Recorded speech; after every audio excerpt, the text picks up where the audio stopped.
Stay calm. Let's all stay calm.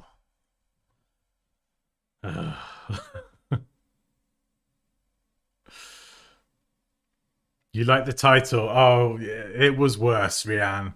The title was. Yeah, there were some expletives, but I thought, you know what? Let's calm down a second. May no desks get flipped. Ah, it's fine. We'll keep going. We will not be defeated. I totally forgot what I was saying. Probably nothing. Okay. K and an R. That's kind of cool. I do like that one, if I'm honest. That would look pretty good in like a linear sort of style. So just because the internet might go, we don't want to spend the whole stream doing one. I'm gonna run with this.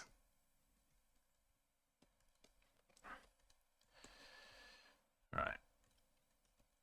Okay, how am I gonna do this?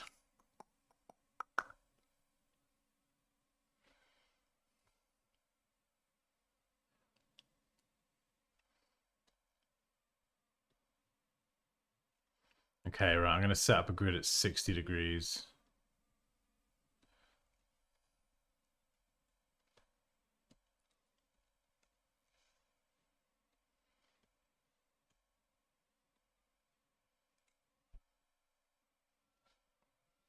Here we go again.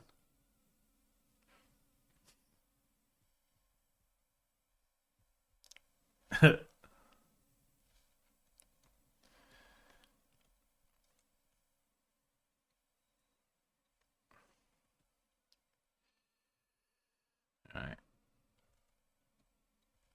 Okie dokie. Let's move this by a specific value.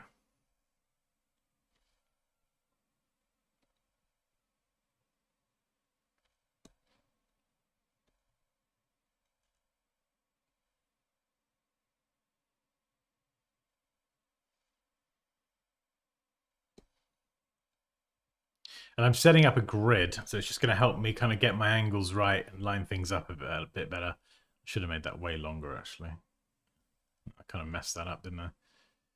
Right, let's do that again. So we're just going to move that. I'm going to work with a whole number.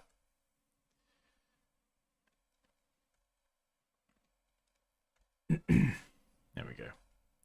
Just because it makes it easier. Copy, paste.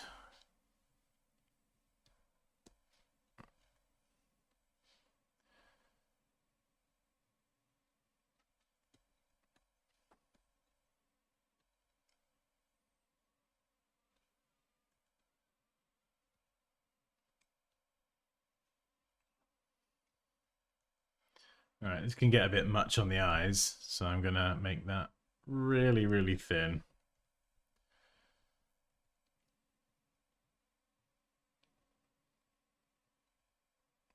Yeah, you can see my sketch is just all over the place. So let's convert those to guides, Command or Control 5. Ooh, not a bad rhyme down. Well done. Hey, Heather. How's it going? Could do an R with a K over the top. So the diagonal line of the K goes over the top round bit of the R.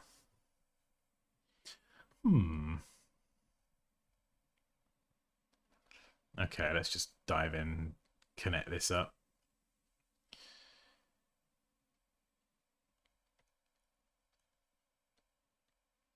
Let's make it thicker so we can see what we're doing.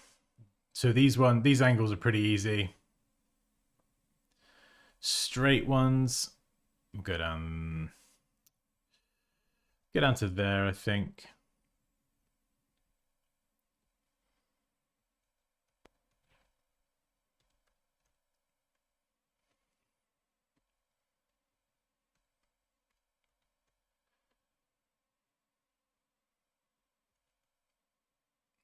So you can see I'm designing and moving along the grid.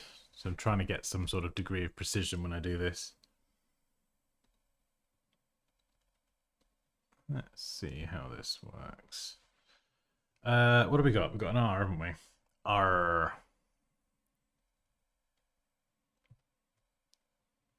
And I'm keeping all of these as individual lines at the minute, just so I don't muck anything up.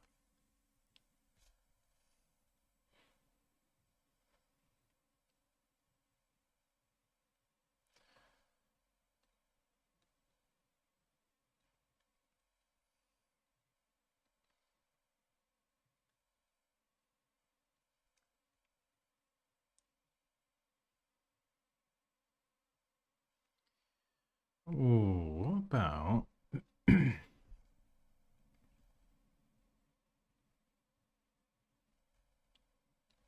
What if I change that?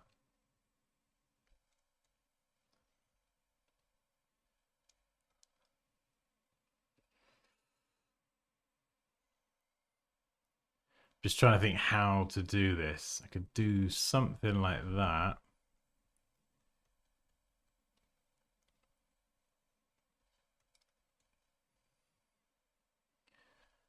And that would kind of go the other way, actually. So, yeah, maybe something like this. And then that can go down there.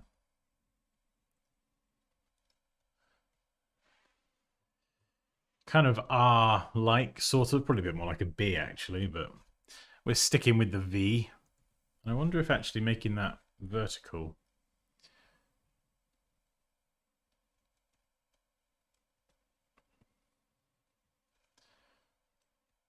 It probably needs to go 1 over.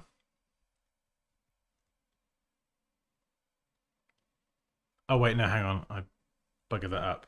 It's a K in it. It's a K. Come on, Dan.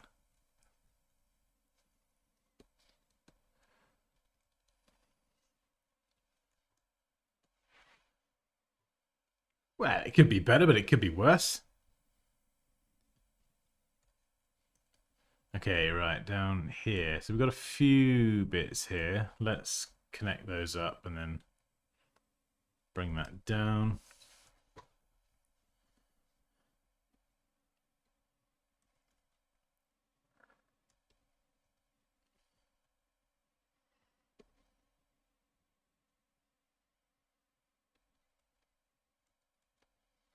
Quite like the pointy nature of it, actually, so I'm going to keep that. Let's try and make a cut. No, that's not going to work, is it? There we go. Scissor tool C on the keyboard. You could just kind of make those cuts and sort of botch it a bit. This one, you can't control the angle of the end cap. So extend it carefully. This is what I would do when I'm just designing. I love me a good white box. Can't beat a good old white box. Just to flatten it so I can kind of see what I'm looking at. Problem is now I do need to go a bit higher. Oh, actually, no. Okay, this is a really useful trick. So, right, you see here, I should probably just check we're still live. We are. So, obviously, the height here is different because we've got the stroke and the point at the same height, but this one kind of goes around horizontally. So, what I'm going to do for this one here is I'm actually going to change the cap type to projecting, and it will project the stroke weight beyond the anchor point. So now they're lined up, which is cool. Which is very cool, man. And I think, yeah.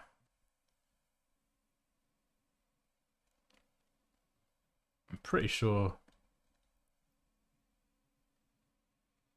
No, it doesn't snap to it, but it snaps to the point, not the end. But that doesn't matter because then I can kind of line this up. Sometimes with... What's happened here? What's happened here? What are you doing?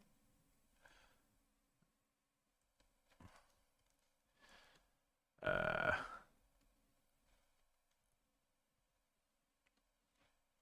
God. Oh, what have I... Oh, no.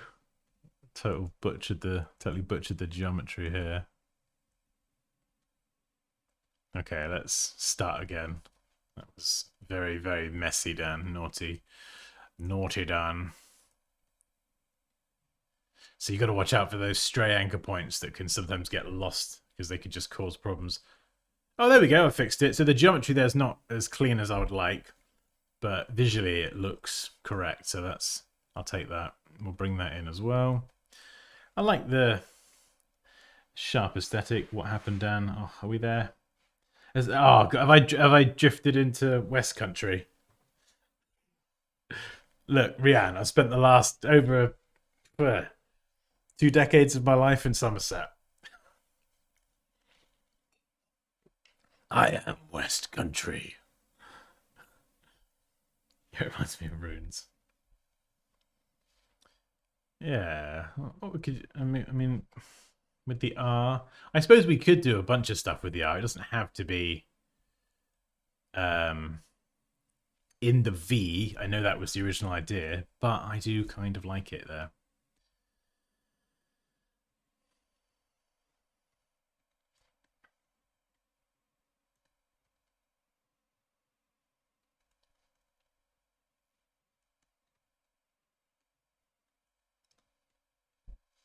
Oh, I don't know. That looks terrible.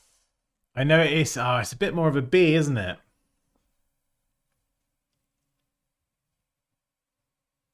All right. I like that version. I do like it. But I got to try a version where I try and make it not look like a B.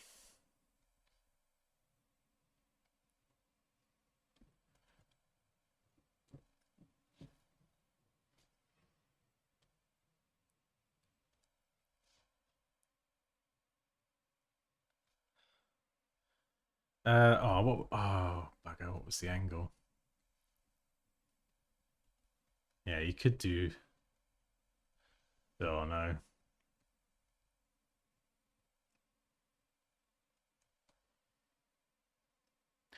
Oh, hang on a second. What about K and R? Because they kind of fit together. So we could do like a straight line on the top. I like that. That's cool. And that was only from just literally working on this design and just mocking that up that I even saw that.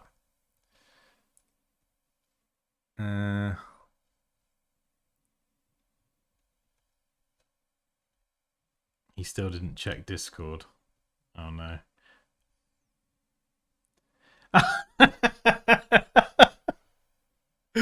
Oh no. I honestly did not see that, Raquel. God's sake. Damn it. Mine's got a flat top and yours has got a humpity hump, so I'm still taking credit for mine. You can't take this away from me. Oh, bugger. Okay.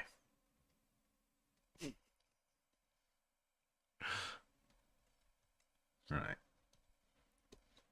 And we don't have to keep it all thin. We could chunkify this. Ooh. I'm feeling very linear today. I think I'll stick with that. Right, we're gonna go.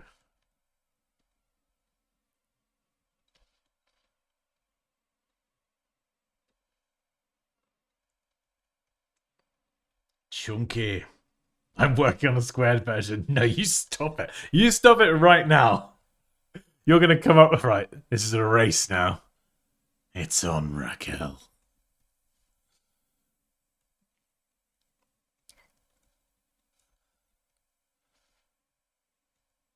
Oh no! Now I'm gonna rush and start mucking it up.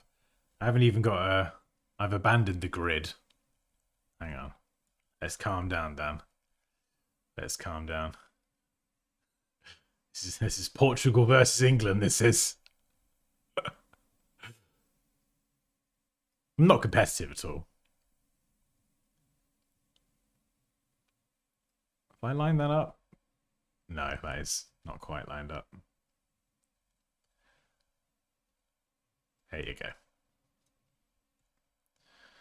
Oh, is it hot in here or is it just me? Right.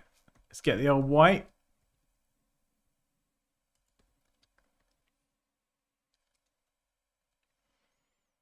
Love a good white box.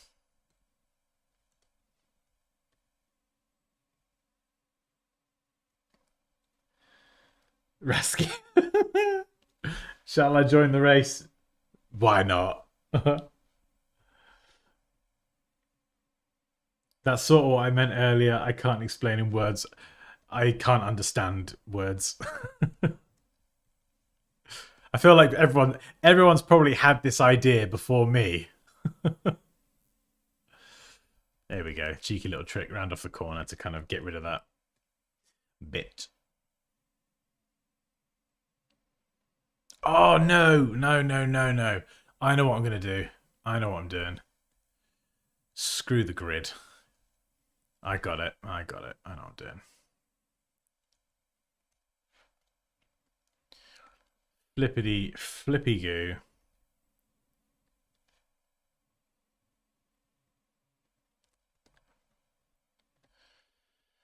Nice. This is what I want. And with projecting cap as well, I can set this up. It's a lot cleaner now. So I can control the thickness and stuff is still going to line up. This is where I'm going. Yeah. I just didn't like the way that this angle was kind of... This whole thing here was just kind of a bit too sharp. Whereas this, I can make this look pretty cool. What shape? Can I put it in a circle?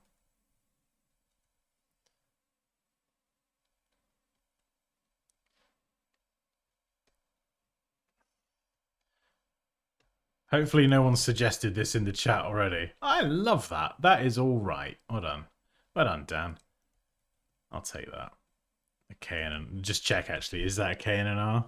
Have I lost sight of the objective?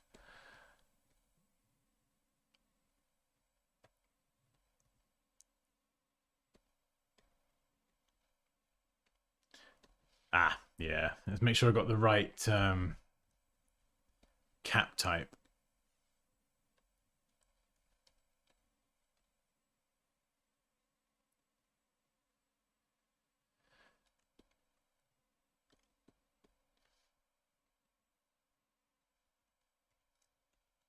Okay, I've changed it to project cap and it's caused all sorts of issues now.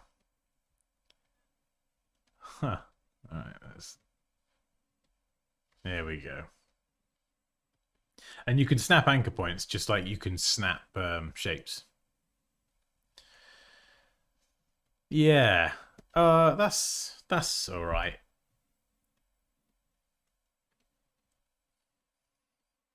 Yeah, it's cool as well because you can adjust the thickness now. And oh, I do quite like this chunkier.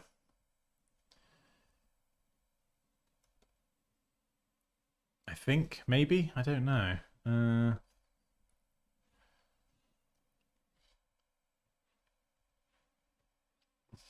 I did, Mike. I've got a Discord.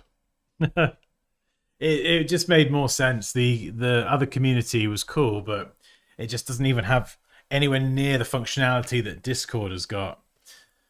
And I think more than that, it's just a lot of people use Discord already. You know, you can just have it on the phone, so it's easier for people just to kind of just hop on, chat, say something, and rather than going through the kind of, you know, the specific old community portal.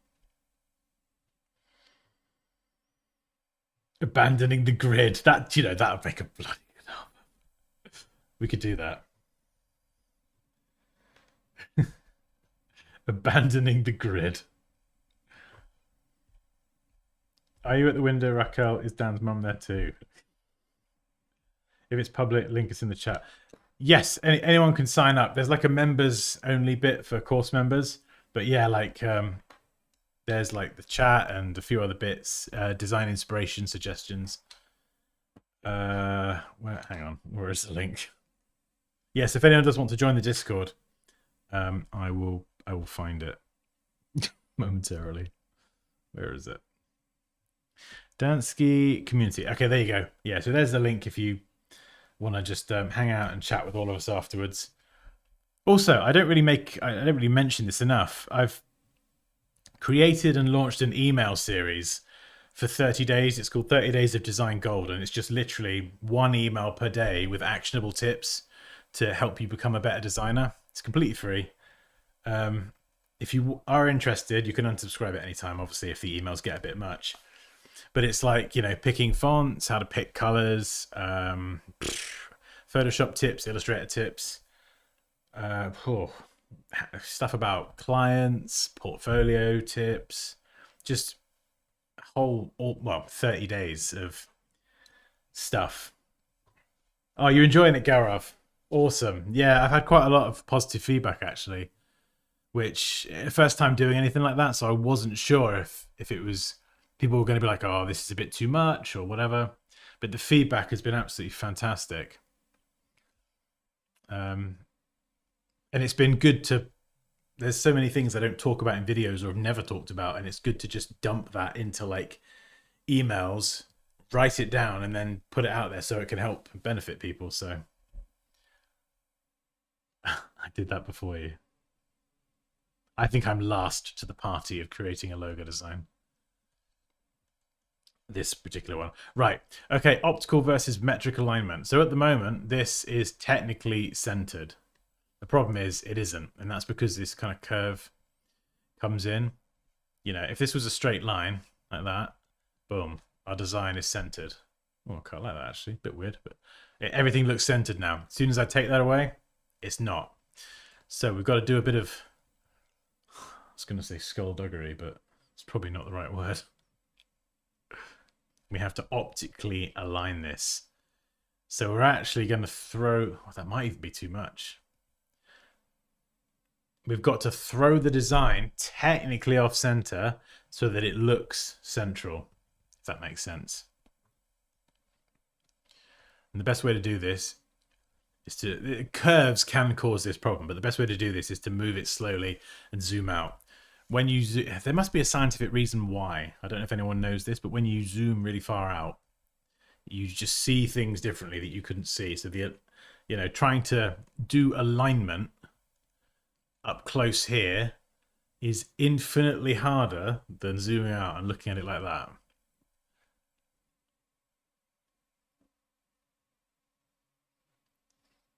I'm late for class. Sorry, I'm late, Professor. Wagging finger. Nah, you're all good. You're all good. You're all good. Suggestion: why not have that top curve go almost to the horizontal line, but not quite? So it's a stylized K that's also an R. Oh, it's so difficult. Like, it's hard to understand the written ideas. I still need to join. I don't have a. You're not in the Discord, Rianne. Right. This is a.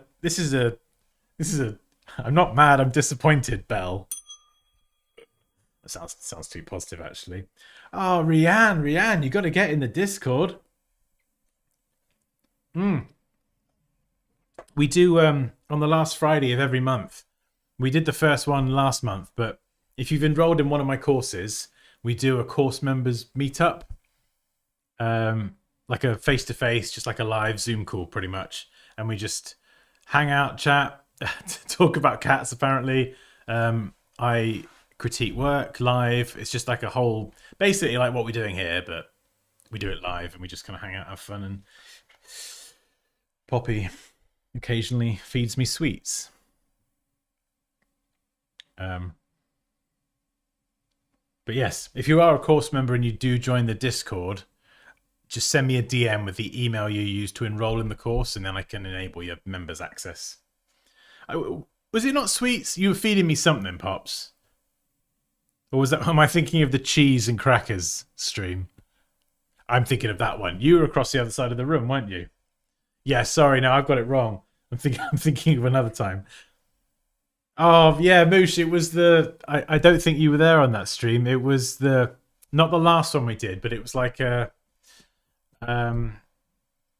Oh, it was a private stream for something. And Poppy just ended up feeding me loads of cheese. Cheese and grapes. No, there was definitely crackers as well.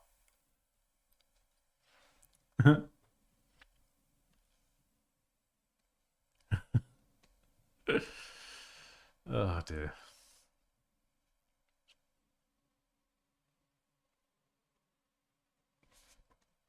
Right, I want to try and make this a bit more interesting. Let's...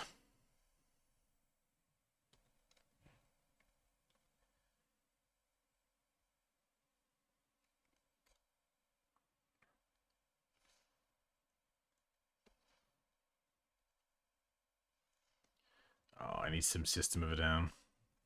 Actually, System of a Down's quite hard to design to. There's certain music that I can talk and design and have blasting out in my ear, but certain types of music are really difficult. I don't know why.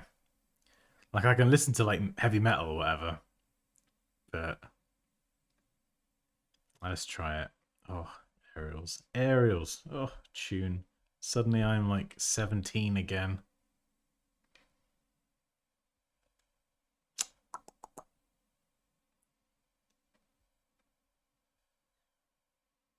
Oh yeah, I should probably promote this actually. If anyone is interested in enrolling in my courses, there is a link there if you do want to check them out. I've got Photoshop. Okay, it's quite exciting. I've got the Photoshop and Illustrator first class ones now, but in the next couple days, I will be announcing some new masterclasses for pre-order that will be coming in the next 2 to 3 months. The new masterclasses for Photoshop and Illustrator, they're designed as a follow-on from first class, and I'm packing in the best stuff I can teach. So if you've ever seen some of my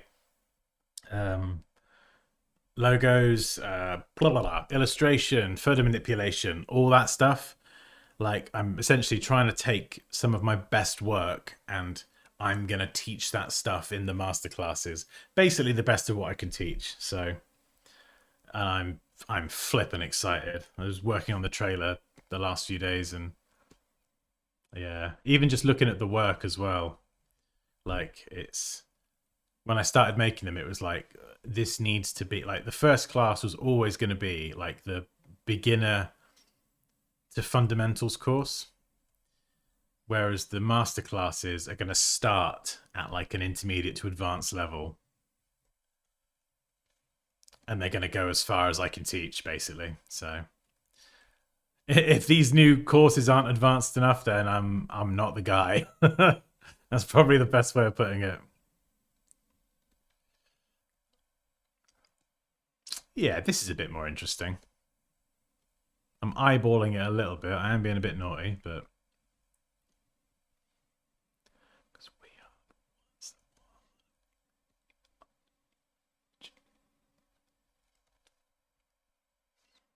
we can come back and refine that later. Okay, make that a bit more interesting. Whoa.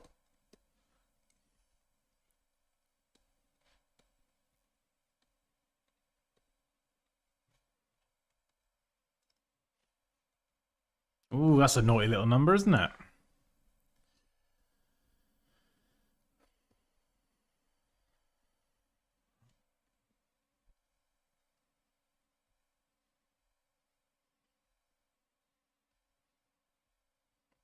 Question: do you recommend taking Illustrator first class and then the masterclass, or can I just take the masterclass? Noel, I would recommend just if you could like hold on a couple days, just because then the new courses and what they're featuring, what's covered, will be up on my site dansky.com, and I feel like then you'll be able to probably make a better decision. Do you know what I mean? I'd love to say I'll you know jump in and do X, Y, or Z or whatever now, but I feel like just wait for the new ones to go up because there's going to be different like bundles. So if you want the Photoshop bundle or the Illustrator bundle, where you get both courses, there'll be like you'll be able to save some money.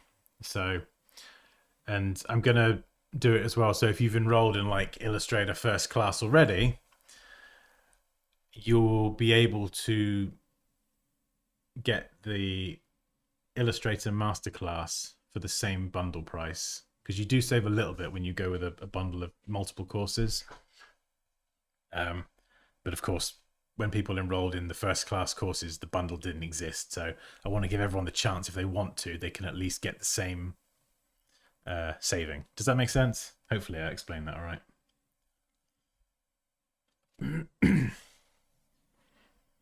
Oh, I'll just show you one thing. Yeah, this is one thing. I think this is the cover I'm going to go with. This is something that we're going to be creating from just 2 images.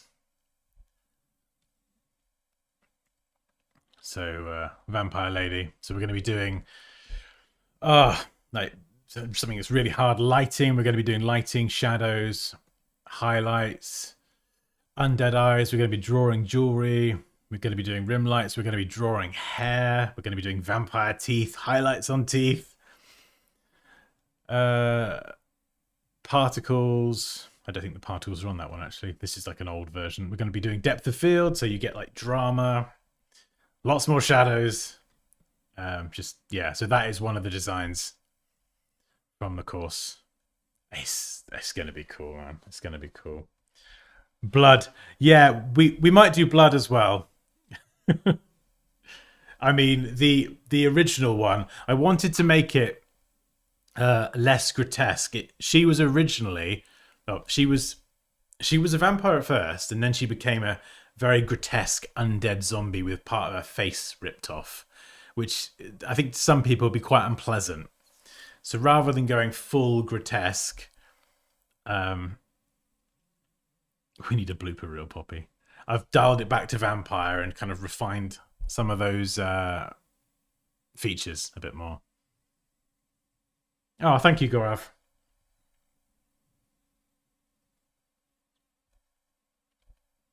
Oh, thank you, KDD.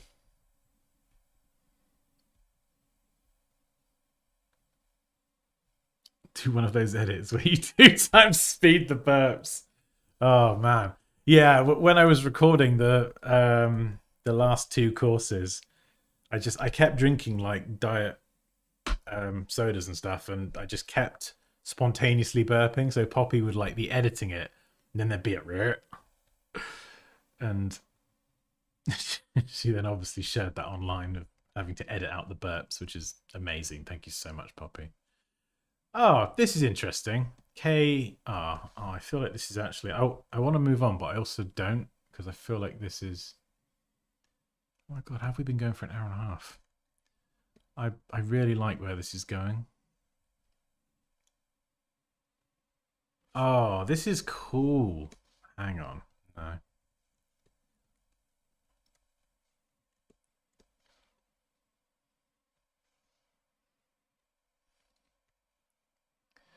Come on, how are we going to do... Oh, what if I drag this up here?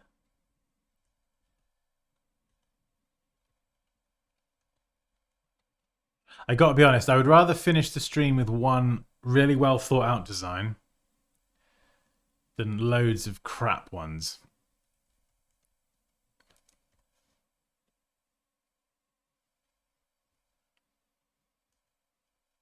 I was just thinking of different ways I could make this a bit more interesting. So kind of pulling out the K a bit more there. I'm just going to experiment with which bits I'm interlinking.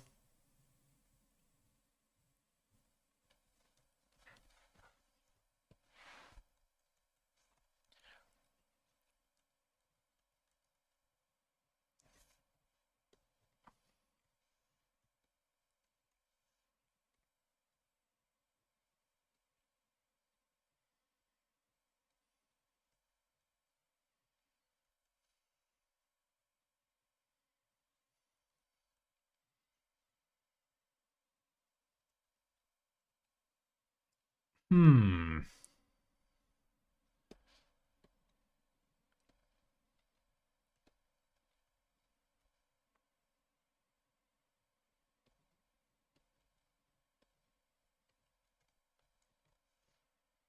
Oh, System Live were amazing. Oh yeah, I don't like that. So you got the perfect curve and then it goes into like a weird straight and it doesn't look particularly smooth, so we'll get rid of that. The KR thing looks like a K with an accent over it. Can't see an R.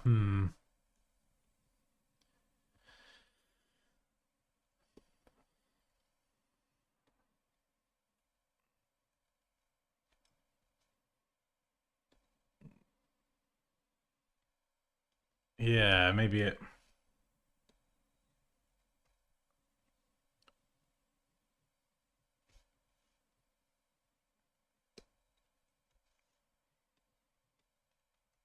Whoops.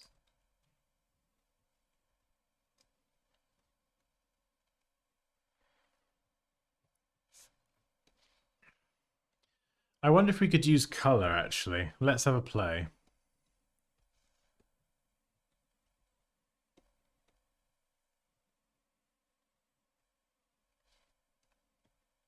Let's just throw a couple of colors in there.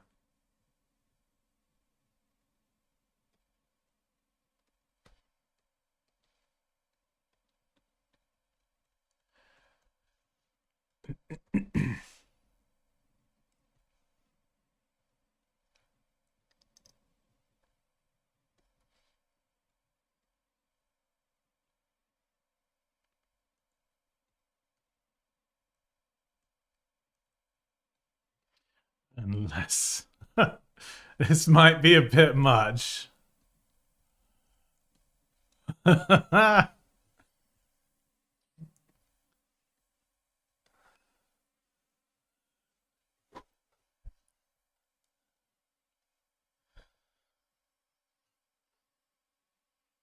Separate them into aligned overlapping letters. Yeah, we did have something sort of, if that's what you're referring to, something a bit more minimal. But this is a bit more interesting, I think. From the 80s. It feels top heavy. Maybe a teeny bit. Maybe a wee bit. You can see it's a K and an R. Well, that's good. Hey, Dilshan! How you doing, my friend? You can have a ding as well. Oh, dishing out the ding-dings today, aren't we? Oh, hang on, let me check the Discord. Oh, nice. Oh, I like that one.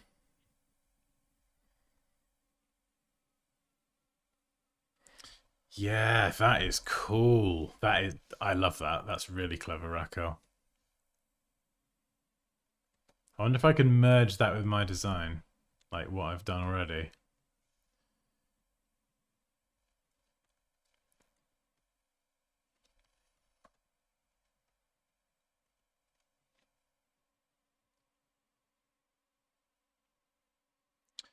Yeah, how am I going to do that? Kind of like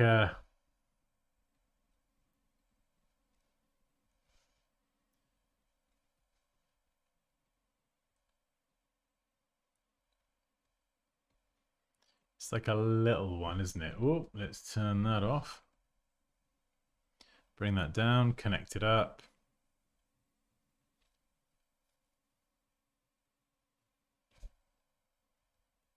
Bring that down, and then it's kind of flipping the circle round. Circle? What am I on about? Blah, blah, blah. I can't speak.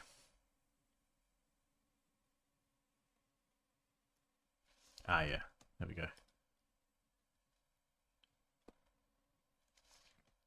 Yeah, so like in your design, it is separated. And then if I choose projecting, and no, that doesn't work, does it? Let's move it up. You can't project it on both sides, on like differently on both sides, unfortunately. Oh, I see. And then you've connected those up actually. So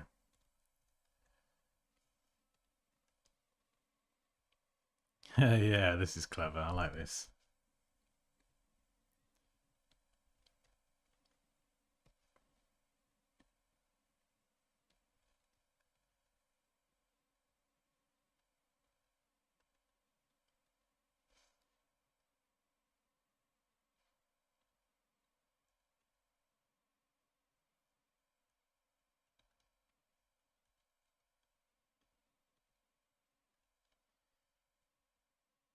Could you make it bottom heavy like that?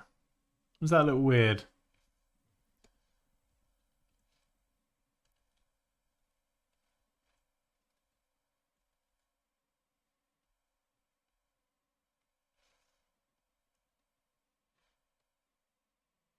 I wonder if I can make it... Oh, hang on, yeah. Let's connect. Let's have a little dinky K. And I wonder as well, we could throw it on an angle or something to make it a bit different. So we know there's going to be a break there. But I wonder if I could... Let's have a horizontal line. Rotate. We're going to go... Nope. Positive 30. Set it to white.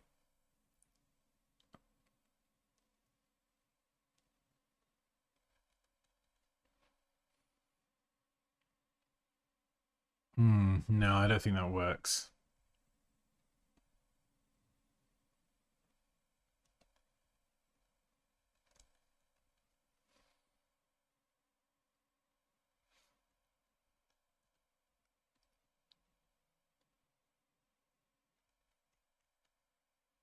I suppose that could work in a sort of more stylized way. That's probably a better one. Just to do something slightly different.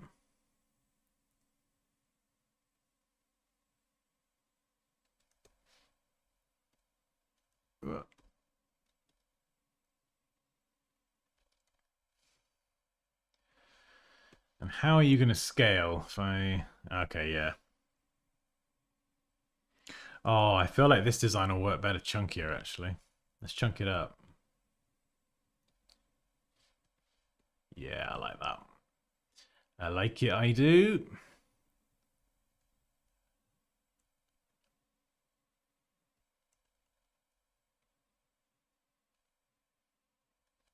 I'm not entirely sure what's going on with the geometry there.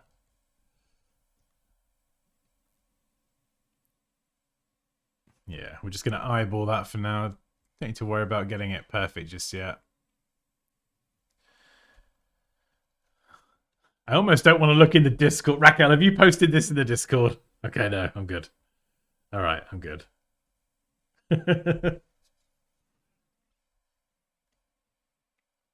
Let me know if you send one over to email Raquel and I'll check. Oh, yeah, no, I do like this actually chunked up. I really like that.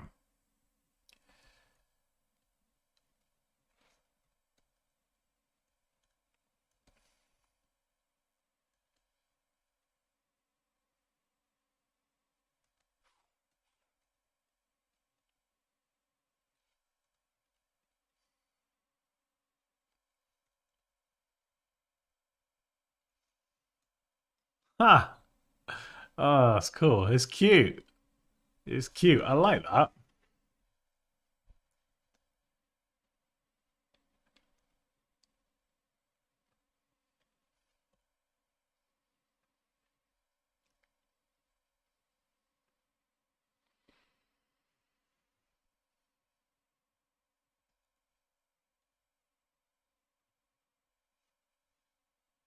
Chunky. I love a chubby logo.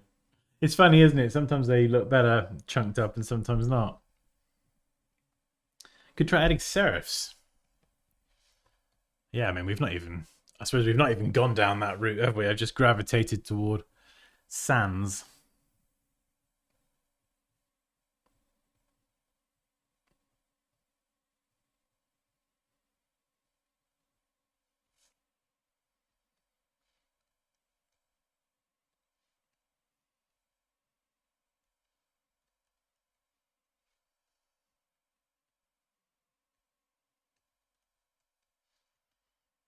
Just very quickly plonk these on.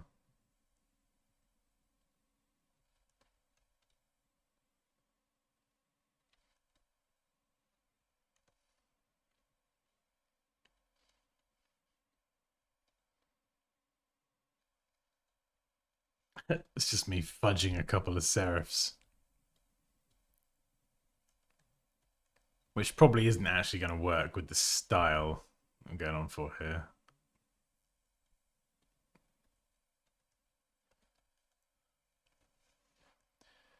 Just mixing serifs with sans serif styles a bit weird. Nah, I'll leave that. I like the chunky. I know what I'm gonna do. I'm gonna be a bit naughty and have some fun.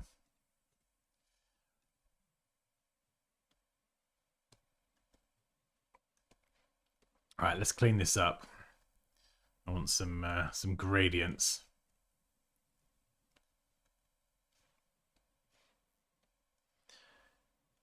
Now I do have to try and be a little bit more precise. So I'm going to snap anchor points together. Oh, that width isn't consistent, is it? Or is it?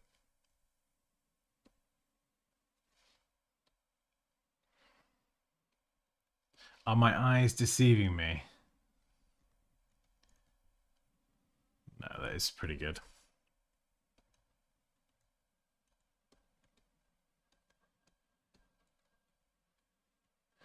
Right, let's shape builder tool these. So we're going to remove that.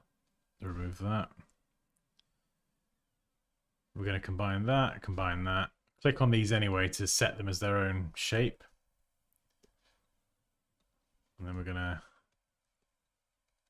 just throw in some grays, just so we can kind of create a little bit of distinction. A bit of a darker one there for a shadow, lighter up top. Go right. I don't know why we're going left today. We normally progress left to right, but we're going right to left. Oh, this is going to be so flippin' cute. Yeah, giving it a serif badly. Have you ever built a font, Dan? Yes, I have actually. I've done 3 fonts. I used to sell them on Dansky.com. A few people bought them actually. This is going back a few years now. My Dansky logo on the hoodie. That is a typeface called Dan Sans.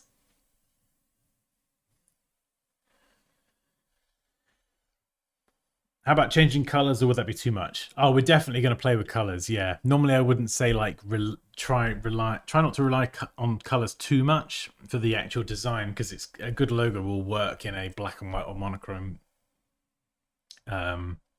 style. I know I was a bit cheeky here and started playing with color. Okay, right. Colors. I don't know what this logo's for. What colors? What? Oh, is there like an obscure gradient? UI gradients. I mean, it's not really a UI, but I do love this website.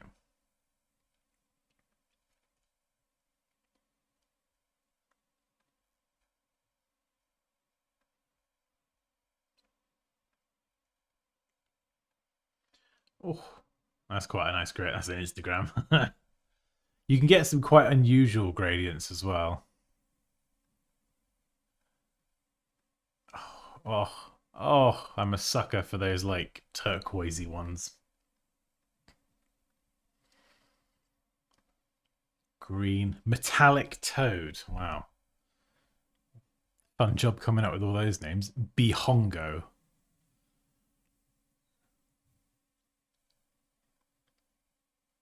Oh, thanks, Raquel. Hey, team effort. Whoosh. Facebook Messenger. Amethyst.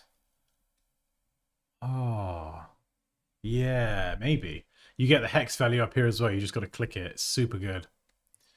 Let's throw some colors in. Copy. And paste isn't working, which is always fantastic.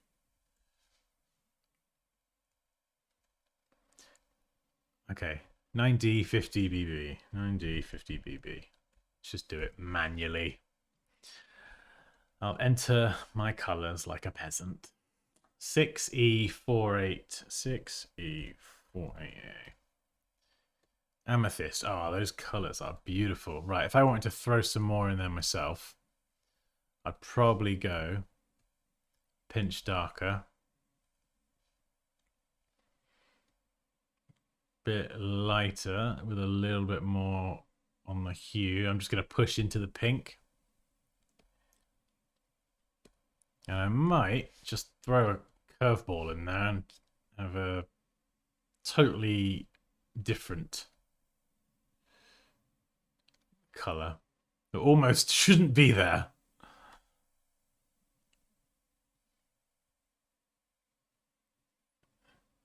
Actually, no, that complements quite well. Unless I go a bit...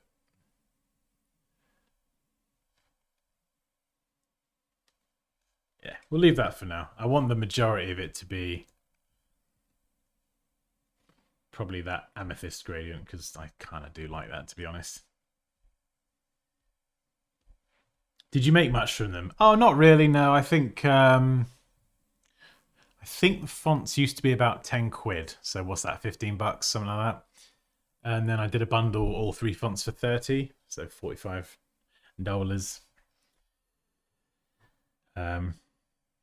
But it was nice. A few people bought them.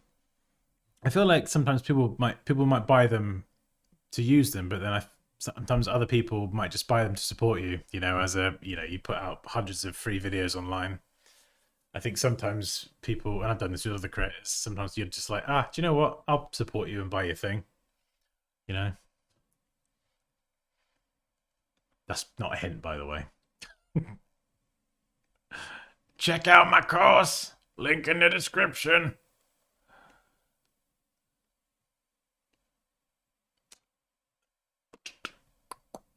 Okay, right. Let's make a tasty gradient. So we're going to just eyedropper tool U. Eyedropper tool U as well. So we're not necessarily going to use all the shades, but I'm like giving myself a range. And then I'm going to use the darker shade as the shadow. So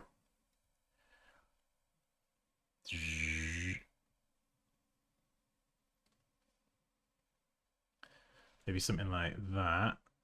Possibly going to have the... Oh, goodness sake. So the light, I think I'm going to have it coming from the right. Now I can eyedropper tool that same gradient, which is quite handy, and flip it around and rotate it like this. Now I can make this... Just remember to press return after you change your gradient angle, or all hell will break loose. So I can make this more of a shadow and push this a bit closer. You see the difference there? So before it's quite soft and subtle, which is nice, but if you want it to act a bit more like a shadow, you can push it there. So I'm just going to fine tune it a bit. That's quite nice. And then we'll go for these two. Okay, so I think here... What am I going to do here? What you doing here, Dan? All right, this one. I want it coming from high up. Yeah, like that. But then I also want to get the pink in there, so I might push that there.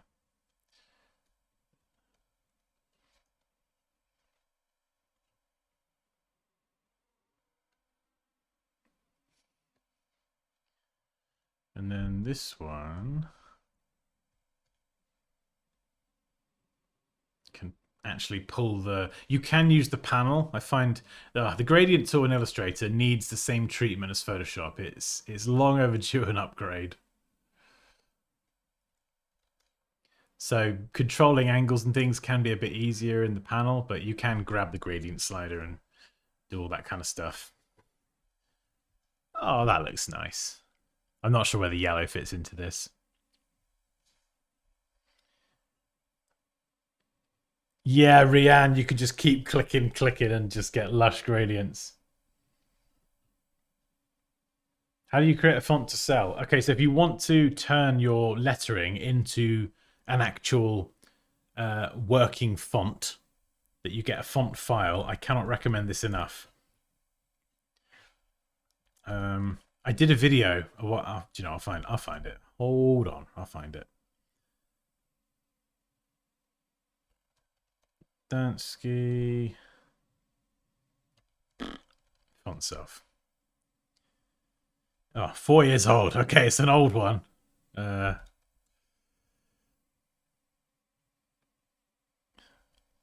god, what's this?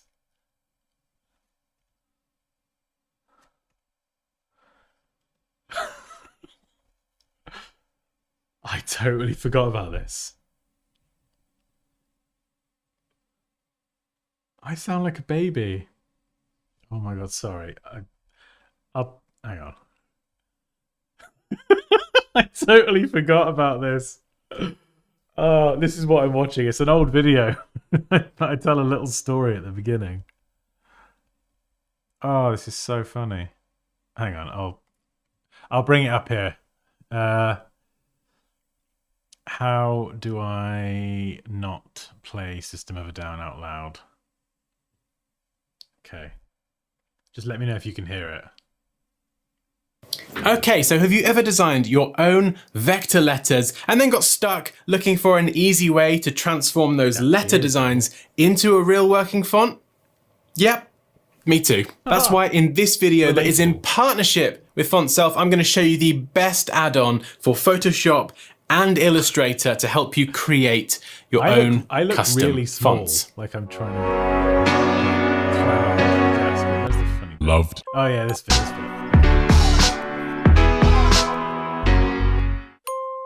Once upon a time, there was a designer, and he loved designing letters. It was fun and creative, but he always hit the same roadblock. How can I turn my magnificent letter designs into a real working font? The designer knew of the software out there already, but it was daunting, expensive, and hard to learn. Then he started using Font Self. The end. And now I'm going to show you. I totally forgot about that. Then he started using Font Self. The end. Yeah, seriously, it's amazing. It's so good. Right, let's turn the audio down. There we go. Just so we don't blast out System of a Down. It's great. It's at least it used to, assuming it's still around. It used to be just design your letters, drag them into the Font Self panel, and then boom, you can do a few things, and then it becomes a working font, and you can just start using it.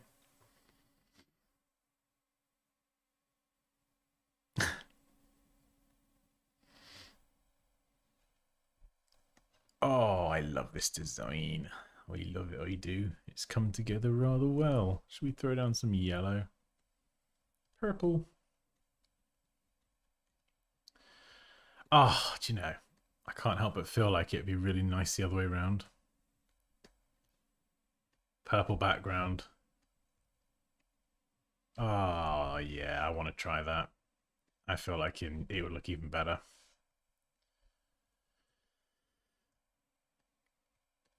Can I be lazy and recolor it? Is it going to let me? Is it going to look good? Oh, maybe. This is the lazy way of doing it. Oh, that's not bad, actually. It could be worse. It's a pretty good technique if you want to just see how a reversed version would look. Which, I mean, I love that 1,000 times more. Like, consistent. And then I probably would take that. Sometimes when you use recolor artwork, the results you can get will vary. Sometimes it will look good. Sometimes not so much.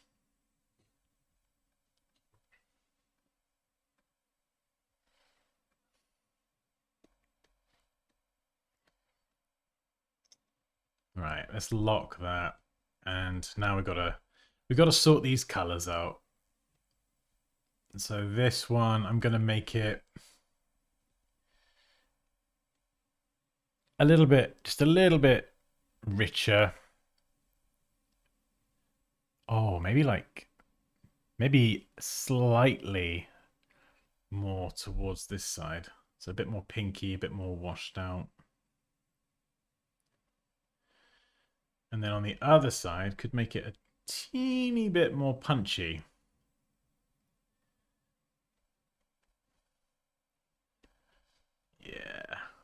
That's nice.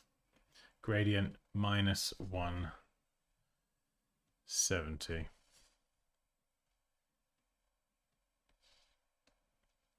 Now I'm just droppering the gradient again. I'll need a lighter one here. Oh, that's cool. When you eyedropper, it keeps the gradient angle that you've already put in. That does make my life somewhat easier. And then up here, maybe we could go a bit lighter.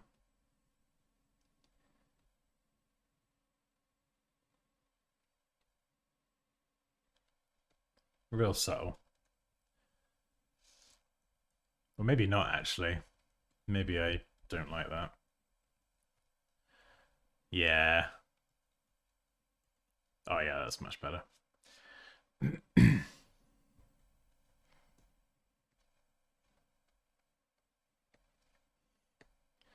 I just wish I could mock this up on something. I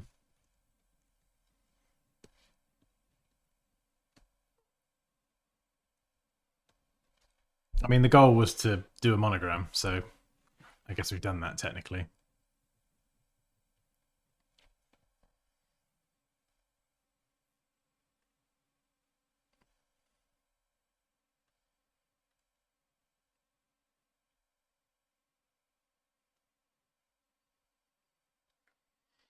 Mock it up on a phone like an app. Oh, yeah, I mean, this is the sort of design that would lend itself perfectly to an app icon.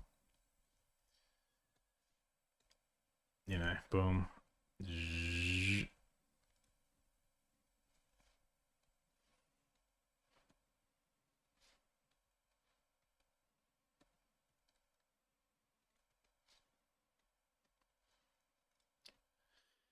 Yeah, alignment again.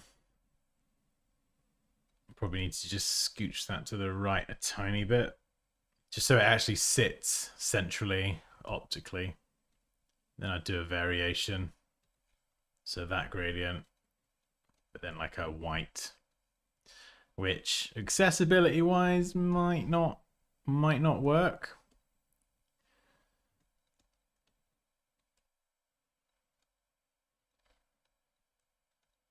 Oh, this is so fun. Do you know, I love teaching, but there's just, I do miss, I love doing these streams and I love the competitions because it's so nice to have like a proper project to get stuck into. I really do miss it. I was talking to Poppy, I think it was earlier, just saying it'd be so fun to just do like a little bit of project work again. Not a lot because I couldn't, but even if it was just one project a month, it's so nice when you're like working towards a specific outcome. I do kind of miss it. That's why I love the competition so much.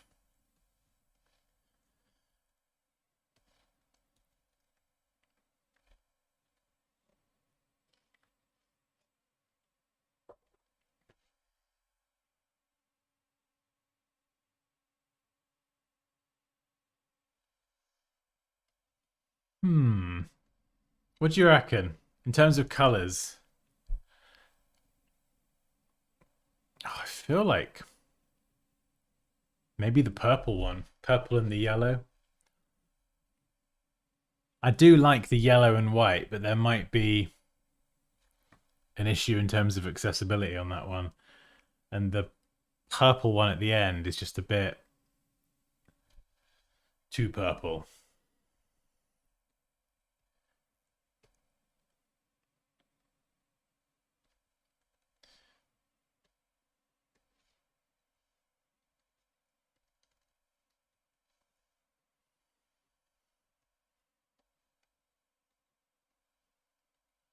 Let's just create a big board. I usually just make a big rectangle of a board. Sometimes if you want to have white as a kind of feature color in what you're working on, it's good to have a background behind it of a darker color and you can just lock that just so you can see the white actually in play.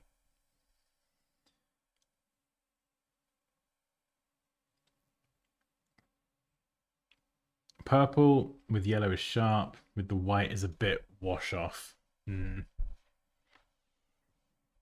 This one feels like it has a bit more of a definitive identity as well.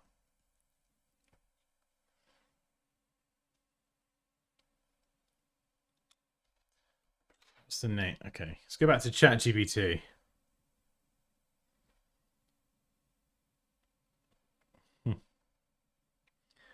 Okay, now give me a fictional business name. 2 words.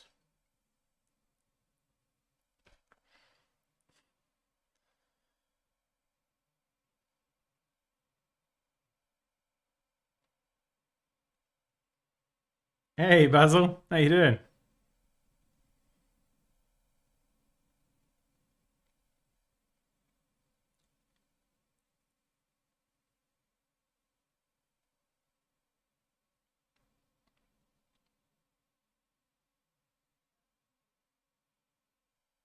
See, I suck at the business side of design, and that is the part I find to be the hardest to learn.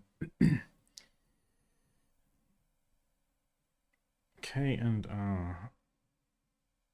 All the 2 words. Yeah, I mean, when it comes to the business side of design, I feel like I just sort of like watching Chris Do and the channel The Future years ago was really helpful. And I just about kind of got my head around that sort of side of it. And then I started teaching, and it was like a whole different deal.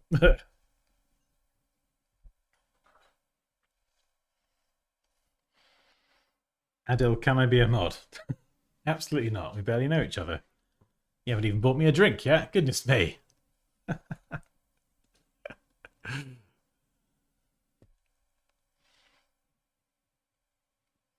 50 Films. Hey Dansky, watching from Kenya. Can you also introduce tutorials on product packaging design?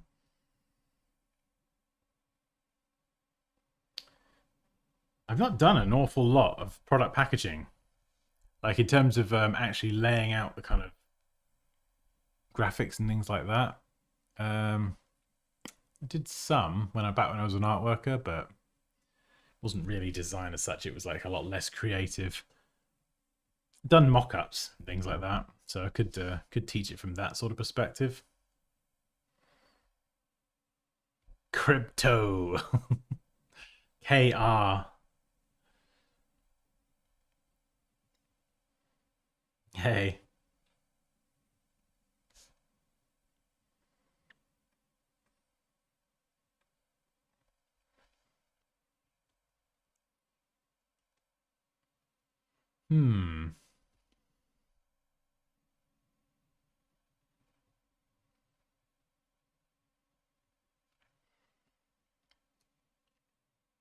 Yeah, no, I think I'd go with this version.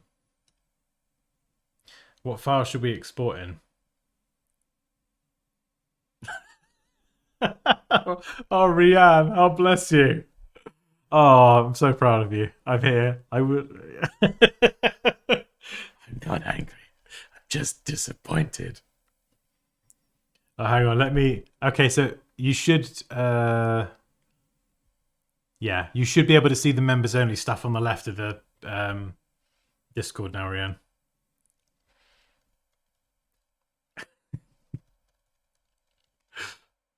Oh, that's funny.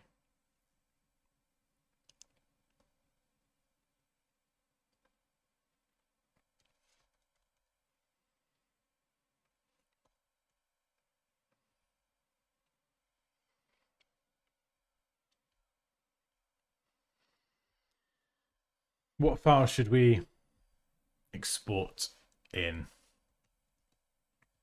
When it comes to exporting the logo, bunch of different formats. So you've got SVG, which is a vector format that can be used kind of universally across a lot of things.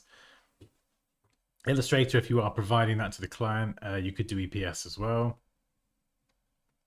JPEGs and PNGs are also a good shout. PNGs will support transparency. So if you try and export this asset here as a JPEG, you will get like these white bits around the corner.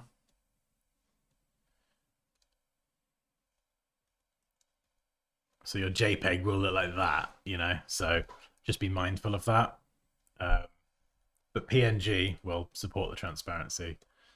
So you could just give lots of different formats. Of course, if this was a full logo, you'd have different lockups, different colors, black and white, RGB for web, CMYK for print. Essentially just like a kit that you can give to the client, and then they've got their logo that they can use. They could send it to a printers if they use other designers. They're just armed with everything they could possibly ever need. Hey, Badava. Does it do ICO? No, I don't think you can do ICO from Illustrator. Does PNG reduce quality though? I'm not sure if PNG might have a little bit of compression, but it's not as much as JPEG. PNGs are actually can be very, very high quality. Like if I were to take some of my more detailed artwork or whatever and save that as a PNG, like at a decent size, you wouldn't be able to tell the difference. Like it's a really good format. You can save as a TIFF, TIFF, from something like Photoshop, and that is something you can save without compression. So it's like completely uncompressed, except TIFF is a slightly more universal format than a PSD. Although to be fair, PSD is like it's Photoshop in it. Everyone's got Photoshop, so it's pretty universal. Oh, yeah. Oh, thank you for all the likes, everyone. Oh my goodness, there's 145 people. Goodness me. Can you do a video on Affinity Designer? We could do a stream on it. It'd probably be the easiest thing. How do you export the layers for use in Photoshop? Oh, literally, copy and paste. Copy and paste. So what I would do is just paste and then paste it in as layers. Absolutely love when they added this a while back, maybe I don't know, a year or 2 or 3. I love when they added this because you can paste directly as layers. And if I just ungroup everything,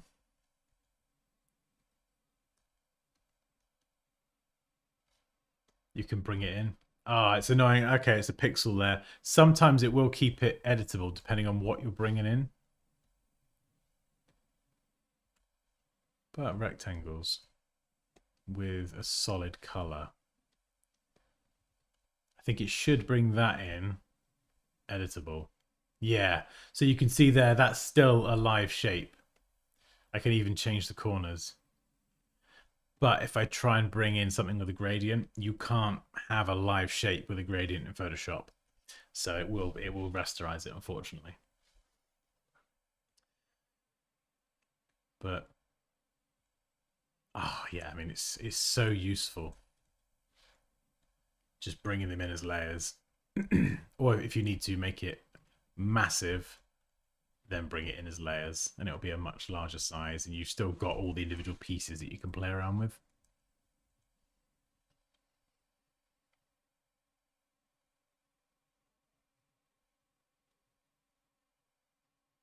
Video idea. Could you do one on the best free design tools you recommend? Like that gradient one, please. Yeah, we could do. It was UI gradients. I'll find it. I'll link it.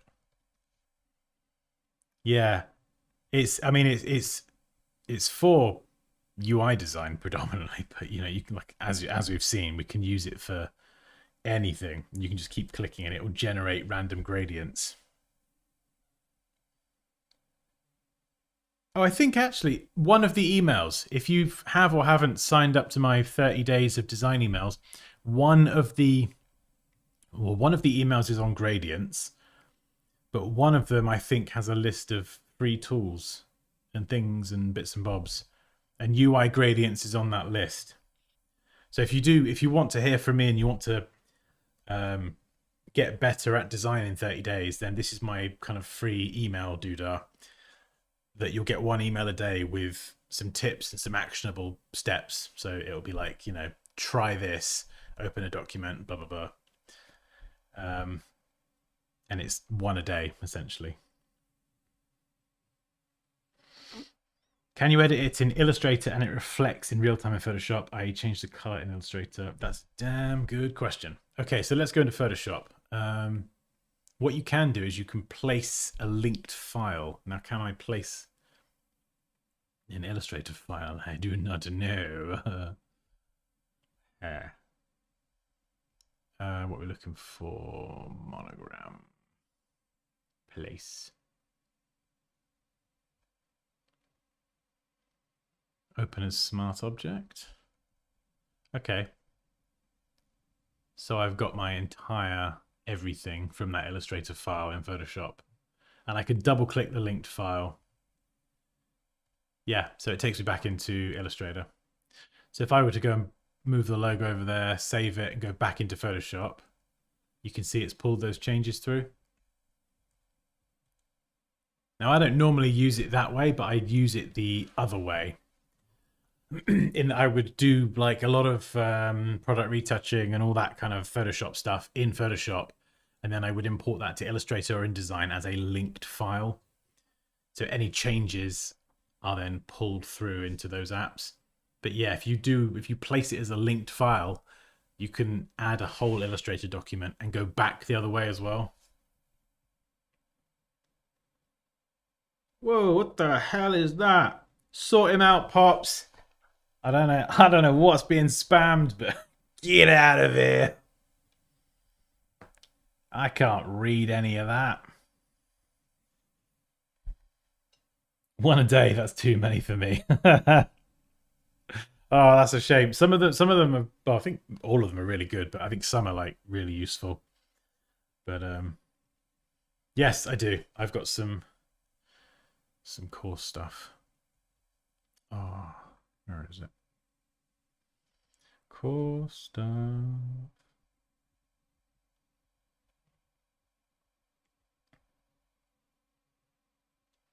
Yeah, here it is. So this is I've got the two first class ones on the right, and then this is, I'm still finalizing the artwork, but essentially this is going to become like a bundle of all four courses.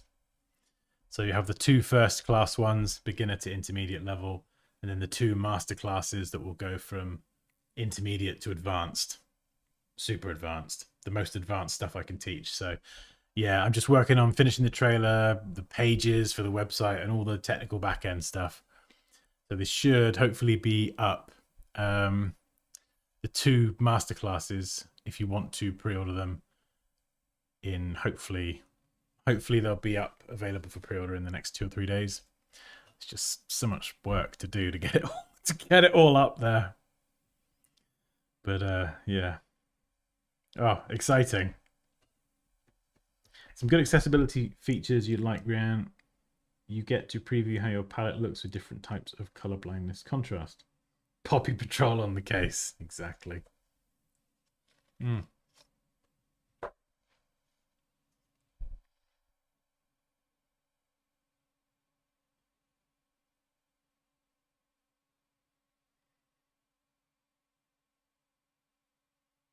Oh, okay. Oh, that's very kind of you. I wasn't sure what you were saying. It's weird. I think sometimes the messages just come through loads. Do you prefer Illustrator 2021 or 2025? It's an interesting question. I mean, they're basically the same thing, aren't they?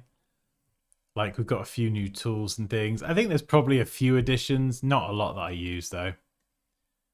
Like, if I had to, I could get by on 21 just fine.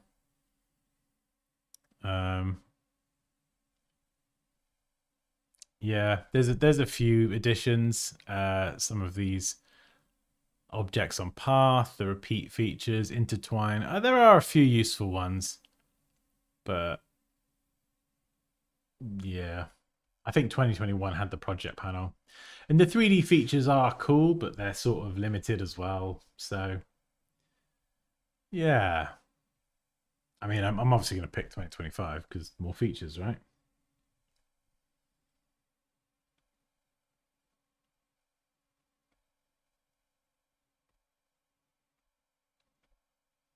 Oh, nice. Silk Tides. I have to remember that one. The new pen tool thing for circles. Is that in the main release or is that in the beta? I did a video on that, the quick pen tool. But I don't know if it's actually out in the main version. Your best inspiration website. Do you know that's a really good question. I don't look at a lot of inspiration websites anymore. Not really, actually, come to think of it. That probably sounds a bit weird. I think generally I usually feel quite inspired a lot of the time. Like if I'm doing a logo for a specific thing, I'll look up like similar logos and things to get ideas, but to obviously get an idea of what to avoid that's already been done before. And I don't really spend much time on Instagram and all that anymore, so I don't know actually. I don't really look up inspiration for things. I think sometimes, like even with this, it's sometimes nice to just do something off the cuff and just run with it. Like, I got ChatGPT to throw 2 letters at me, and we all just had a bit of a bash, just trying to come up with an idea. And then Raquel kind of got the K and the R flowing nicely, and I sort of did my own thing with it. I don't know.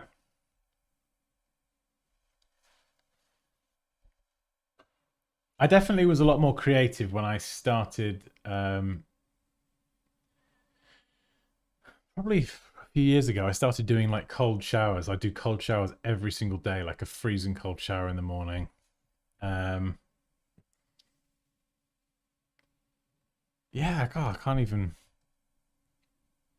pinpoint what it was. I make a bit more time to just sit in silence nowadays, which sounds weird. I'm not like fully into like the daily meditation, but just sitting in silence with a blanket and a cup of tea or a coffee. No phones, like that's important. It's just so good for letting your mind just wander. And I do find sometimes if I've not done it for a while, but I would get a coffee and go and sit in a field near where we live. There's like a massive fallen down tree that's become let's be honest, a really nice bench. Poppy, you know what I mean, the log park. And it's when I sit on that bench and I'm just sat there, ideally on a nice day, drinking a coffee, no phone. I just get so many good ideas for things. And I feel like sometimes you got to disconnect from all the technology and the constant flood of noise that comes from every single flipping direction. You got to disconnect from that to reconnect with yourself a little bit more. And I feel like maybe, I don't know, maybe part of recharging your creativity or mentally just recharging is actually having a break from all the tech and the constant flow of information. Because when there's just so much stuff, at least with me personally, when there's so much stuff coming into my brain, I find it really hard to recharge. And if I don't recharge, then I just burn out. I don't know. Maybe that makes sense. I don't know if anyone can relate to that.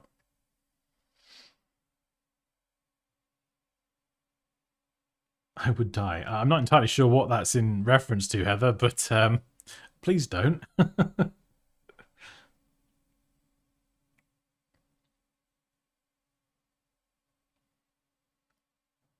I'm always curious, does it benefit a student who is new to learning Illustrator and Photoshop to explore the AI features before? Nope, absolutely not.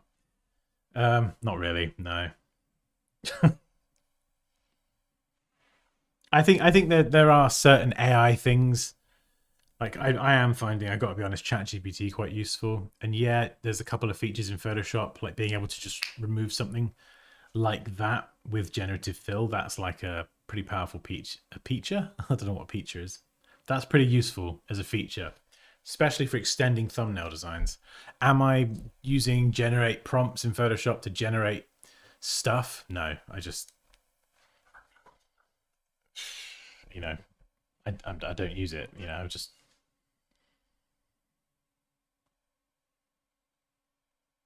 So I would probably You know, if there's a way with what you're designing that AI is going to make your life easier and it does kind of slot in, like designing thumbnails, that generative fill to remove things or extend, no, generative expand to extend a portrait thing into a landscape for a YouTube thumbnail. Really helpful. So if you can find a use for AI that actually is convenient and saves you a ton of time, then you go for it. But I wouldn't say like learn AI before the core skills.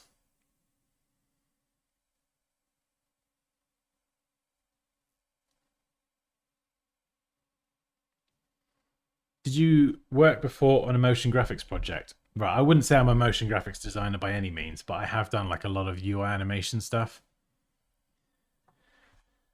Well, I say a lot, not loads, but I spent most of my career working as a UI designer, and I really do miss that. But there were a lot of times where I took those UI designs and animated them in After Effects.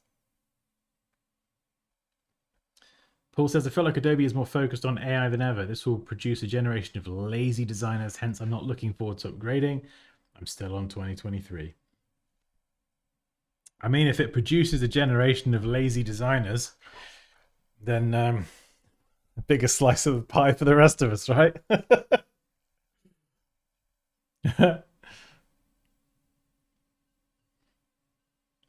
Yeah, I don't know. I know. I mean, for me personally, AI ain't the play. Like, there's a lot of things that I would love to see added. And I think with such a massive push for, like, I'm just sick of AI everything.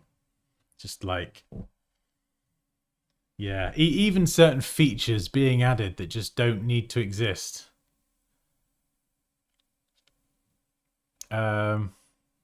Yeah, like one that comes to mind is the adjustment brush tool. I've not used it a lot, but when I've seen people demonstrate it, it's kind of,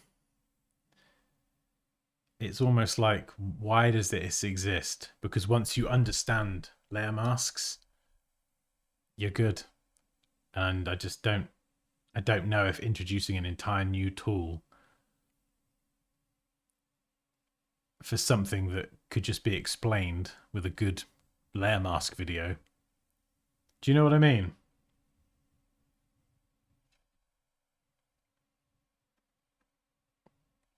Like, I don't know. Does anyone use the adjustment brush in Photoshop? Oh yeah, ChatGPT is very useful for coming up with all sorts. I mean, one thing it's helped me with a lot is said before, like I'm like trying to up my marketing game. You know, I've spent 2 decades learning how to design things and use the software inside and out. But when it comes to actually like making courses and marketing them, got some catching up to do. So ChatGPT has been very helpful in helping me structure like a sales page, for example, and just help me lay out the different sections. Whereas before, it was when I look back at my old sales pages, and I'm sort of trying to like essentially sell a course to someone, it was very like just all over the place. Whereas now it's a lot more structured. It's like, this is what it is. This is why you need it. This is how it's what you're going to achieve. Here's the curriculum. These reviews. And it's really helped me kind of get better at just keeping things simple and getting that structure dialed in a bit more.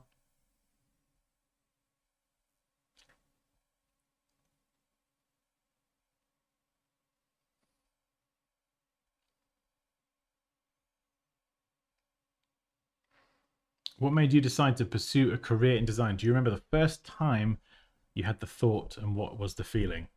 I've always been very creative and I used to draw a lot, and then I started using Photoshop when I was about 16, Photoshop 7 back in the day, and then I was hooked instantly. Every lunchtime in the library, and then acquired a copy and used it at home.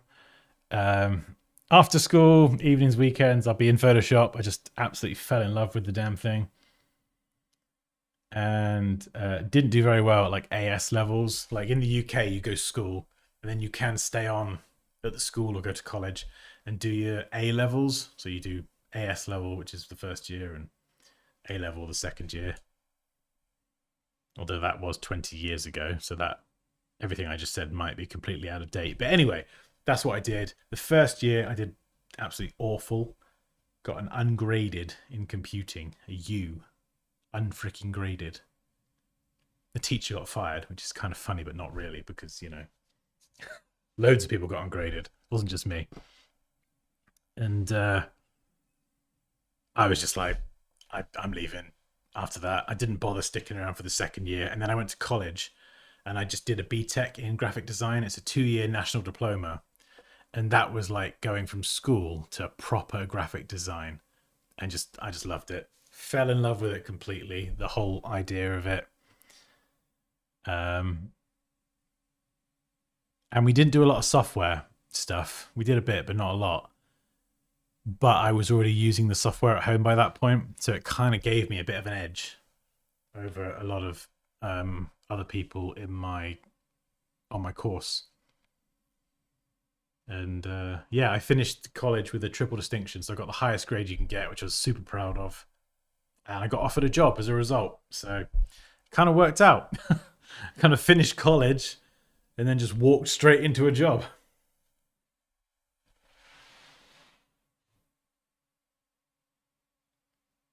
What can you say for someone who doesn't know how to draw, studied science but would love to get to this level? I can't draw either. If it makes you feel any better, I can't draw. I'm terrible at drawing. I could learn to draw. I don't bother and I don't care for it. I'm just not interested in drawing. You know, if you are good at drawing and you enjoy drawing as well, when you do this sort of, you know, whatever graphic design, whatever aspect of graphic design you pursue, you might lean more into the more illustrative side and you might have an edge over some other people. But if you look at all the work that I've created, the photo manipulation, the logo, the this, that, whatever, I've done it all without knowing how to draw. And someone did ask that recently. They said, oh, I'm worried that because I'm not very good at drawing, people, what was it they said? People are saying you'll never be a designer. And I basically said to them, that's absolute nonsense. You know, you could 100% be a graphic designer without being able to draw. You can be an illustrator without being able to draw. Because I do it sometimes. But obviously, if you want to get better at illustration, it would benefit you to learn some drawing skills. But it's not like you must be able to draw or no career for you. 100% not. Oh, hey, Paulina. Catch you later. Have a good evening. My goodness, I gotta go soon. I need some dinner.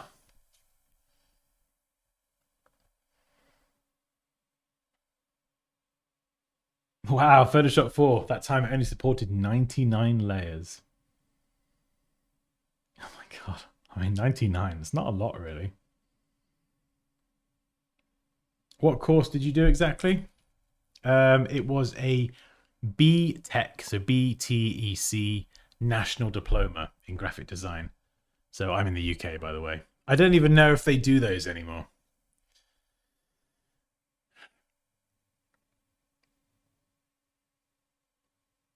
The Photoshop was like a complete pack of games on our PC when we were kids. Oh, I loved it.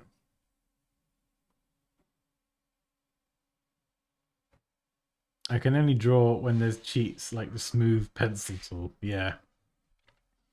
That's the thing as well. Like whether it's Photoshop or Illustrator, like I can make up for my drawing with so like I say I can't draw, but I can do photo manipulation and I can combine things together and I can draw competently enough that I can brush in hair and, you know. So I suppose in some respects I can use a pen or a stylus and the different tools in the software to get the job done. Even if, you know, if you said to me, oh, Dan, why don't you draw a cat? And then it was like, oh, yeah, there you go. There's a cat.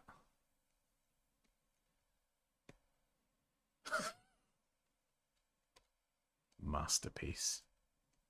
Oh, look at that. Look at that. Kitty cat lollipop. Oh, wasted talent, Dan. They do be text, but not for much longer. Oh, okay. Oh, you're welcome, Emeka. Sorry, I'm terrible with names. It's weird. It's almost the same time for your dinner of mine. Oh, it's not my dinner time yet. I'm just hungry early. I'm just impatiently hungry. I used to draw back in my early days, but now I don't know how to draw, but I'm coming along very well in design. Knowing how to draw means nothing when it comes to design. Yeah. Like I say, unless you're going to get into something like more illustrative and you like drawing lots of organic shapes and things, it can help. But even then, like you've got the pencil tool, you know, you've got the smooth tool. You know, I can't draw, but I could try and draw a leaf.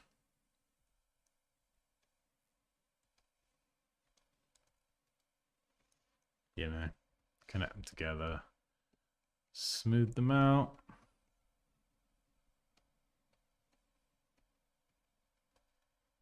You know, so if I'm not an illustrator, but if I wanted to draw stuff, I can use Photoshop's tools and features to make it happen. I'm not even in Photoshop. I don't know what I'm saying. Illustrator, that one. Oh, yeah. Whoa, there we go. Neon green leaf. Goodness me. Yeah, so just as a terrible example, you know, if I wanted to sit and illustrate something, I could and it'd be fine, but I don't really gravitate towards that. I like, as you can probably tell, I like my clean geometric shapes. Oh, cheers, Fred. Thank you so much.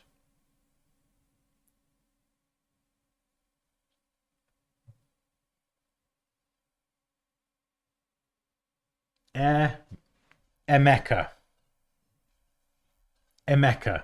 Okay, cool. Oh, you're welcome. I'm not sure if that's Rojak or Rohak, but either way, you are very welcome. Thank you.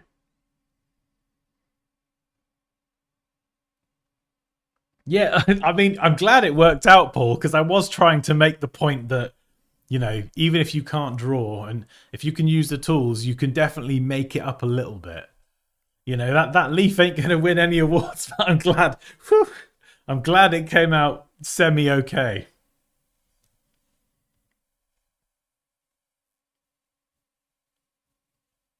Is there a way of checking if you've still got non-embedded files in your Illustrator? Yeah, for sure. So if you're linking or embedding or whatever files in Illustrator, go to Window and Links.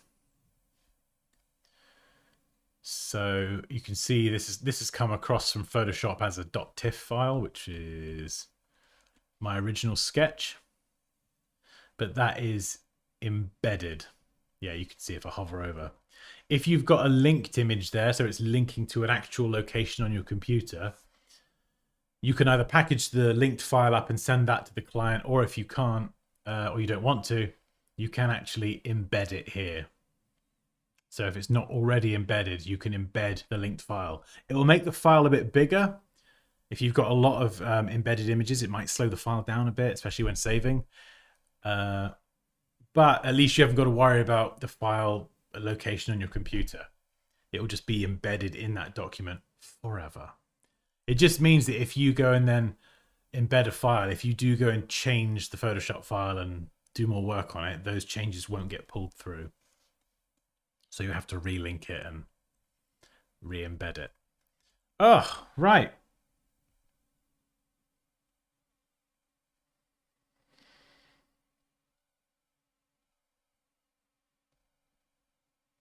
Oh, I've got to answer that question. Hi, I'm Inez. Hopefully I've said that correctly, from Switzerland. I hope you're doing well. I wanted to ask, since you're really talented, how long do you think it would take for someone to become skilled with all the software? Well, firstly, thank you very much. That is very, very kind of you. Hey, Tom. A ding, sir. Yeah, so I've been using Photoshop and Illustrator for like 20 years. Probably over 20 years. Too long. A long time. So at the moment, I've got the two first class courses out, and I've got the master classes that will go live for pre-order in 2 or 3 days. Hopefully, as soon as I can get the trailer and everything wrapped up, and they will then launch in 2 to 3 months as I record and edit everything. The goal with that collection of courses is to transfer my technical knowledge of Photoshop and Illustrator in its entirety to someone else. So that's why if you've taken my Photoshop or Illustrator courses, the first ones, there's loads of stuff in there. It actually does get quite advanced, but the whole point of the master classes is to take people from, okay, you know, the pretty like basic to intermediate stuff. Now I'm going to teach you everything I know. So all the techniques that I use, just everything that I use to create whatever I create. That's the goal with the master classes, is to just teach it all. I can't teach any more beyond that. Like, you know, like I said earlier, like if the new master classes that are coming out aren't advanced enough for you, then I'm not the guy. That's the way I'm kind of looking at it. But something else I'm also starting is a 12-week Pro Designer Blueprint. I think I mentioned this last week, and everyone gave me some really, really good feedback on the kinds of things they want to learn.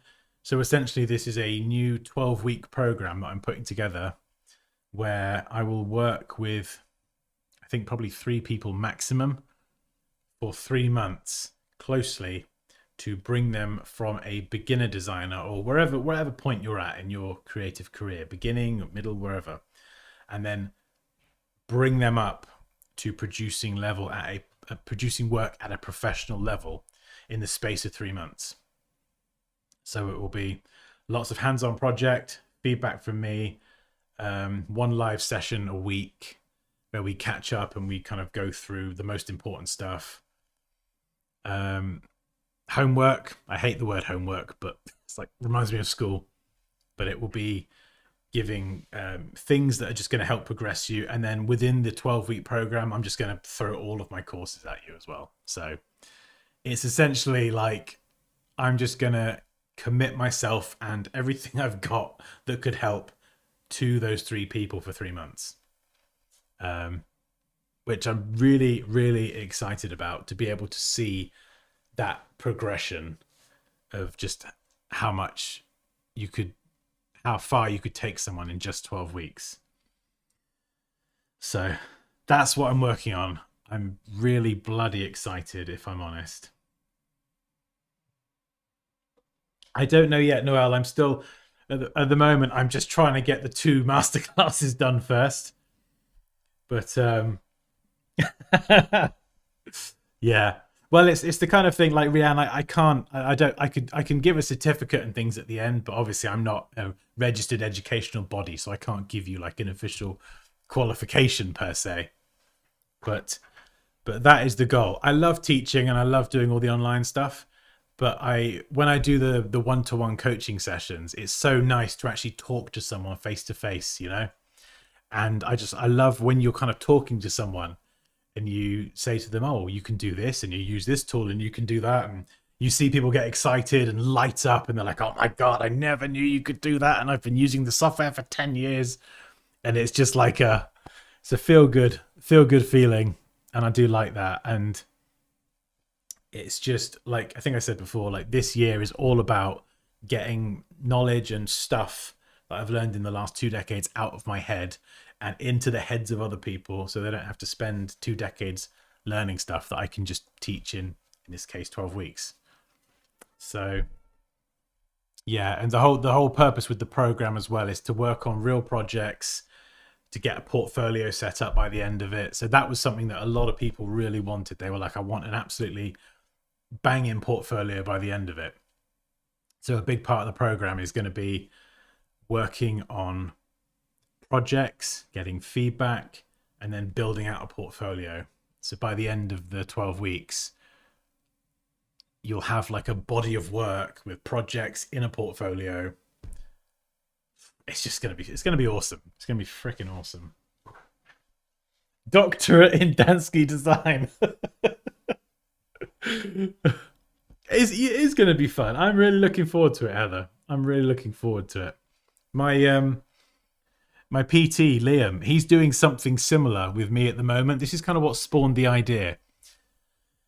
In that I'm doing a program with him where we used to do one session a week and it was fine, but there's a lot of ways that things or me can make things go wrong within that week. So every day, Monday to Friday at 6:30 a.m., I'm training with him in the gym and he's putting me through this program with a test at the end of every week. I've been training with him for 2 weeks now. Just 2 weeks. And I've acquired flexibility that I didn't even know I ever had. Like the progress in my strength. I have problems with my right leg from like an old injury. Things have improved massively just from him working closely together with me. And it just like going through this process with him. I'm not even, just over halfway. We've got another 2 weeks yet. But going through this process made me think, well, if he's doing this with fitness and me and sorting out my body, because I've been sat at a desk for like the last 20 years, imagine if I did that with someone with design. And that was kind of where it started, really.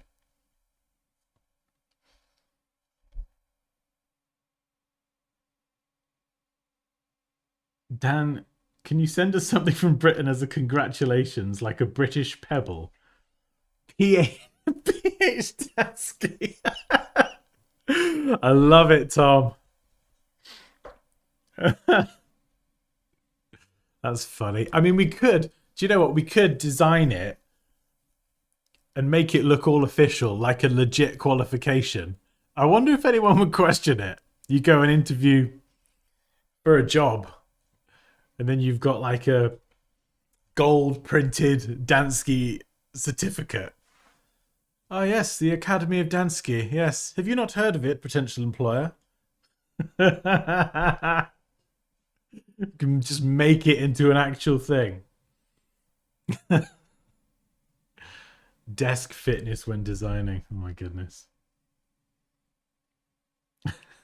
Heather, if you were to enroll in the 12-week program, I would gladly send you a collection of pebbles plucked freshly from the shores of Great Britain.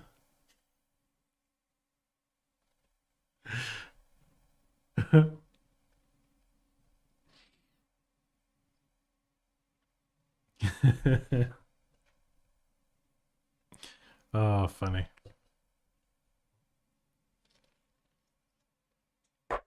Right, I do need to go now because I've been talking for 2.5 hours. I can feel my throat getting a little bit sore and my tummy is a rumbling. So, also, I've got children that I should probably go and see and say hi. As long as we're honest, I don't see this as an issue. Oh, honesty's great. Yeah. Fake it till you make it.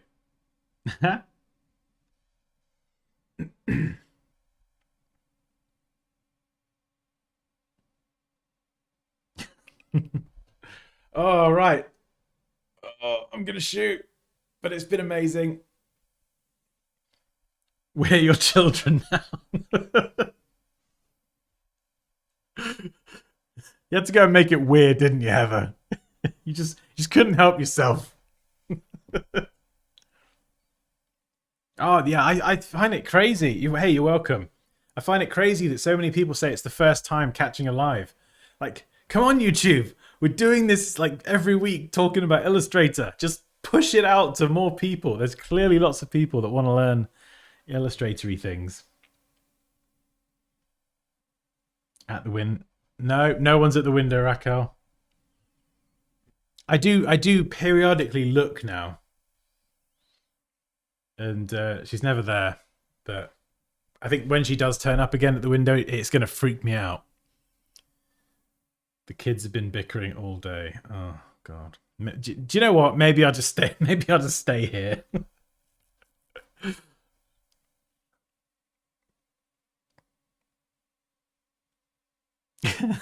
Maybe you need to restart all of your streams 3 times.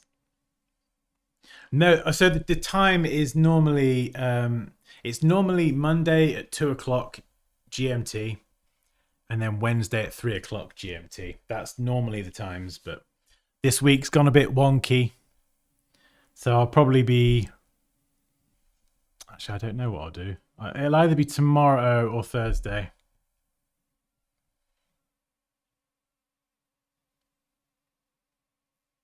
Maybe Thursday the next one instead of doing it tomorrow, just so I can get the course stuff done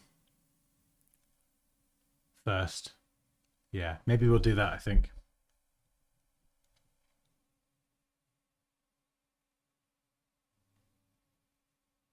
Oh yeah, this stream will be on the channel, so go on to the Dansky YouTube channel, and don't know what I'm doing. Clock, and what am I saying? Yeah, it'll be under the live tab. And I'll just say again, if you do want to join the email list and just get 30 emails for 30 days, one a day, with just tips, actionable advice, just stuff that's designed to help make you a better designer or build on your skills, or just work with clients or learn a bit about how I got my first client gigs and stuff like that, then you can sign up here completely free. And the feedback so far has been very positive, so that is good. Oh, you're welcome. It's 10:40 a.m. now in Texas. So it's early. Goodness me. It is 4:45 in the UK.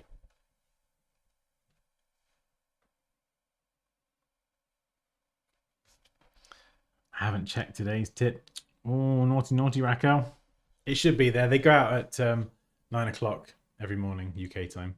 Right. Anyway, I'm rambling. It's almost noon here.